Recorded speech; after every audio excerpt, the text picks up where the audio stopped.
Mheshimiwa Spika, katika kipindi cha hivi karibuni dunia imekumbwa na changamoto ya kisiasa na ya kiuchumi ambayo ikiwemo migogoro ya kimataifa ambayo imeleta changamoto ya upatikanaji wa mafuta katika nchi nyingi ikiwemo Tanzania.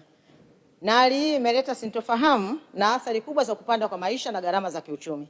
Je, Mheshimiwa Waziri Mkuu, serikali imechukua hatua gani katika kukabiliana na athari hizi za migogoro ya kidunia na kimataifa zinazopelekea changamoto ya upatikanaji wa mafuta nchini? Ni kweli kufuatia mambo yanayotokea Mashariki ya Kati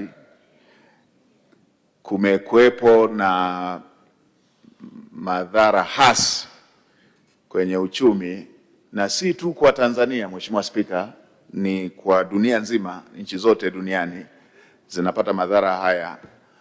Nchi zilizopo kwenye eneo la mapigano, nchi zinazoshiriki kwenye mapigano, lakini na nchi zingine zote ikiwemo Tanzania ambayo ina sera yake ya kutokufungamana na upande wote. Mheshimiwa Spika, katika madhara hayo kumekuwepo na kupanda kwa masuala ya bei za mafuta, kupanda kwa gharama za bima, kupanda kwa mnyororo mzima wa distribution, wa mgawanyo wa ugavi, lakini pia kumekuwepo na mashaka ya uwezekano wa kuadimika kwa bidhaa zenyewe katika nchi mbalimbali. Mheshimiwa Spika, serikali imeendelea kuchukua hatua kama nilivyowahi kusema, na Mheshimiwa Waziri wa kisekta amewahi kuisemea pia katika sehemu mbalimbali ya maelezo. Ni kwamba serikali kwanza imefanya tathmini ya kina kujua ukubwa wa tatizo, madhara ambayo yanajitokeza katika sekta zetu za kiuchumi, lakini la pili, hatua ambazo zinafaa kuchukuliwa ili kuweza kuhakikisha kwamba madhara hayawi makubwa zaidi. Pamoja na kwamba Mheshimiwa Spika, ni kweli madhara yatakuwepo na Tanzania sio kisiwa. Mheshimiwa Spika, hatua ya kwanza ambayo serikali imechukua ni ya kuhakikisha kwamba bidhaa hii haiadimiki. Mheshimiwa Spika, zipo nchi ambazo tayari matatizo yameshajitokeza ya bidhaa hiyo kuadimika, kwamba hata kama una fedha haupati mafuta. Serikali imeweka mkakati kuhakikisha, la kwanza, bidhaa hii ya mafuta haiadimiki. Lakini la pili ambayo serikali imechukua hatua ni kufanya masuala ya ruzuku ambayo tayari kuna taratibu za namna ya kutekeleza zoezi hilo la ruzuku, ambapo zimekuwepo njia nyingi ambazo zinatumika kwa ajili ya kuweza kuhakikisha tunapunguza makali ya kupanda ya madhara yanayotokana na kile kinachoendelea kule Mashariki ya Kati. Lakini si hilo tu, Mheshimiwa Mwenyekiti, tunatumia uzoefu tuliofanya jambo la aina hili lilipotokea pale palipokuwepo na mzozo kule Mashariki, Ulaya ya Mashariki. Lilitokea jambo lililoleta madhara kama haya. Serikali iliendelea kutoa ruzuku kwa namna mbalimbali za ruzuku ili kuweza kuhakikisha kwamba bei hazipandi, na hasa kwa nishati hiyo ambayo ni injini ya uchumi wetu. Mheshimiwa Spika, mbali na hilo pia serikali imekaa na wadau, imewasikiliza wadau.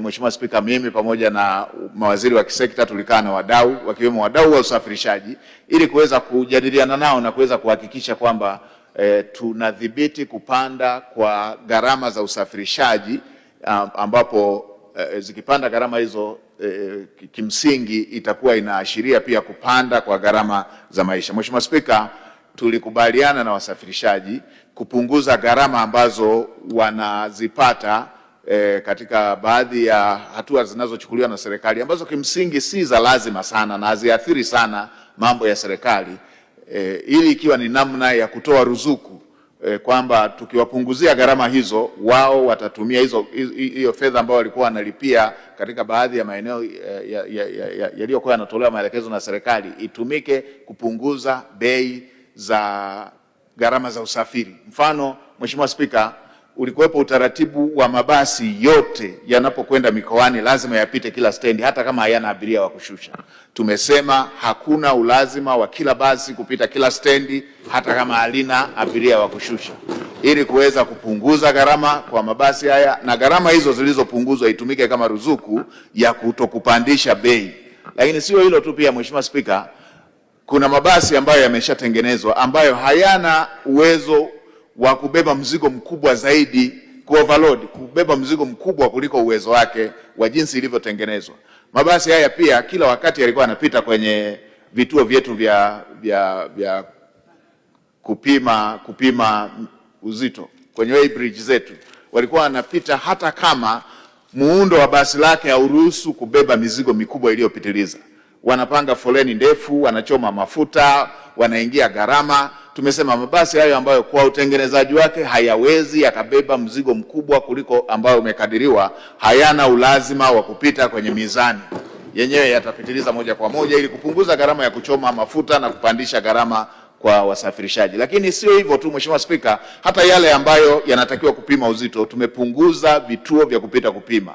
Watapita sasa kwenye mizani ya kwanza na ya mwisho kabla hawajamaliza safari yao walikokuwa wanaenda. Mheshimiwa Spika, hizi zote ni njia mbalimbali za utoaji wa ruzuku kupunguza gharama ambazo zingeweza kubebwa na mwananchi, kwa maana ya madhara ambayo yatakuwa yamejitokeza kutokana na kupanda kwa gharama za mafuta. Serikali itaendelea kufanya tathmini na kuchukua hatua ili kuweza kuhakikisha bidhaa hii haiadimiki, lakini pia kuweza kuhakikisha kwamba inaendelea kuwa affordable, inaendelea kuwa himilivu, bei ambazo Mtanzania anaweza akamudu na kuendelea kusukuma uchumi wa nchi yetu.